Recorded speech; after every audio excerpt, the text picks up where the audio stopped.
Hello friends, today we will continue with Stolper-Samuelson theorem. Two economists, Stolper and Samuelson, gave a theorem about international trade that we will continue today. So, the full name of two economists, Wolfgang Stolper and Paul A. Samuelson. I want to inform one thing here. What is the stolper is there? Maximum people they took it as the stopler, but actually it is a stolper, and they both gave the theorem in 1941. So what they explain in that theory? The Stolper-Samuelson theorem is basic theorem in Hexer-Ohlin trade theory. So what are the basic of Stolper-Samuelson theorem? It based on Hexer-Ohlin trade theory. It describes the relationship between relative prices of output and relative factor rewards. So here Stolper and Samuelson gave more importance in between relative price of the output, means what is the output goods and service, what is the output price. He related with the factor rewards. Factor rewards means what are the factors? Four factors of production. Land factor is land reward is rent, and labor reward is wage. Like that only capital reward is interest, and enterprises reward as a profit. So he explained the relationship between the price of output and the relative factor reward, specifically the real wage and the real returns to capital. So the Stolper-Samuelson theorem demonstrates how changes in output prices affect the price of the factor. So here in this theory they explain how the changes in the output prices affect the price of factors when the positive production and zero economic profit are maintained in the each industry. So the Stolper and Samuelson theorem demonstrate how changes.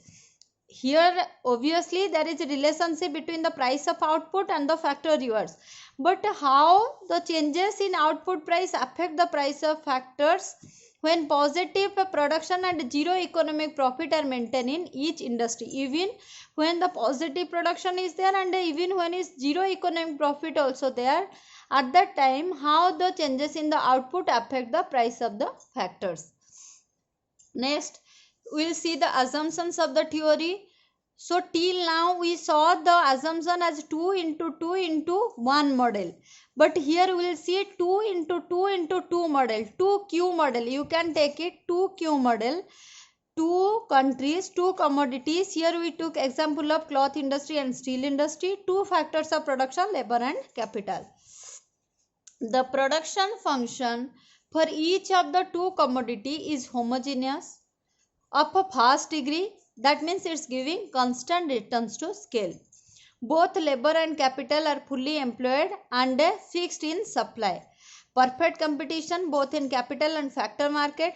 The given country is labor abundant and capital scarce. Remember, the given country is labor abundant and capital scarce, means the labor is available more and capital less availability. Cloth is labor intensive goods while steel is capital intensive goods. Here we are taking two commodities, cloth and steel. Cloth is related to labor intensive industry, and steel is capital intensive goods. Another two assumption: the international terms of trade are fixed. Both factors are mobile and no transportation cost. These are the assumption. Now we will come to the explanation part. As the production of exportable commodity cloth expands, first what I told, two industry is there, one is cloth and the second industry is steel. Here cloth is labor intensive and steel is capital intensive. When the production of exportable commodity of cloth industry, when cloth industry export will increase, the resources are diverted from the steel industry to the cloth industry, and the increased production of cloth and resource diversion to the industry will cause a rise in the production of the cloth relative to that steel. See here two schools are there. Get it? Two schools are there. These schools for same teacher, same syllabus, same number of periods, one school is giving 10,000 rupees, whereas for the another school for the same work it's giving teacher 20,000 rupees, 2 times more. So here all the time the teachers from this school will try to go for this school, because here what is the production is there, it's good, and they are giving very good factors of production.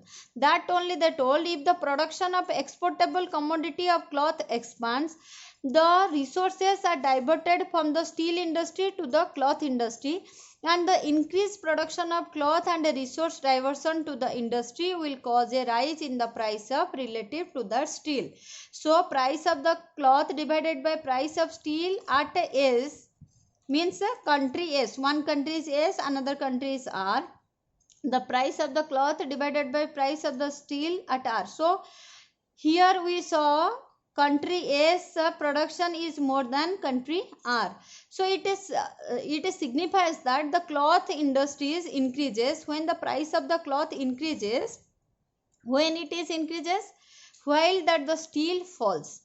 It signifies that price of the cloth increases while that of the steel falls. So you will see an inverse relationship in between cloth and steel industry. Price of the cloth increases at the time price of the steel decreases. Such relative changes in the price of two commodities promote greater diversion of the resources from steel industry to cloth industry. It is obvious thing. Then the expanding cloth industry want to employ more workers than the being released by the contracting steel industry. This result in the bidding of the price of the labor. So here when the cloth industry expand, it need more labor. Where it will bring the labor? The labor are extracted, means if steel industry production will decrease, steel price will decrease, then who are the contract labor? They will go, they can't provide the work for the contract labor. So what are the labor released by the steel industry will absorb by the cloth industry. At the same time the steel industry releases capital which the cloth industry can absorb only at the lower price of the capital. So here what we see, what we saw in the previous page, we saw that what is the cloth industry and the steel industry final price. If the price of the cloth increases, that means production increases, at that time the production of the steel industry will decreases, and the labor and capital which is releasing from the steel industry, it will absorb by the cloth industry. So here Stopler and Samuelson, they both explain the important fact about the price of the product, final product, how it is related to the factors price. Where we implicate the Stopler-Samuelson theorem, if you will see the implication, first, increase in welfare. To increase the society welfare, we use the Stolper-Samuelson theorem. Improvement in the income distribution, strategy of export promotion, adverse effect of tariff and other protective policies, we implicate the Stolper-Samuelson theorem. If you see the conclusion, an increase in the price of a good will cause an increase in the price of the factor used intensively in that industry and decrease in the price of other factor. So in these 4 lines, you can explain the whole theory that an increase in the price of a good will cause an increase in the price of the factor used intensively in that industry and decrease the price of the other factors. So here cloth industry, what factor we are using? We are using labor. When the price of cloth increases, that time the factor price of labor means wage also increases. At that time the another industry steel, their capital output or capital factors of reward is decreases, means here interest, capital, the reward is interest will decrease. That is the whole theory. Thank you class. Next class we will go for a very interesting theorem known as the Ravensky theorem.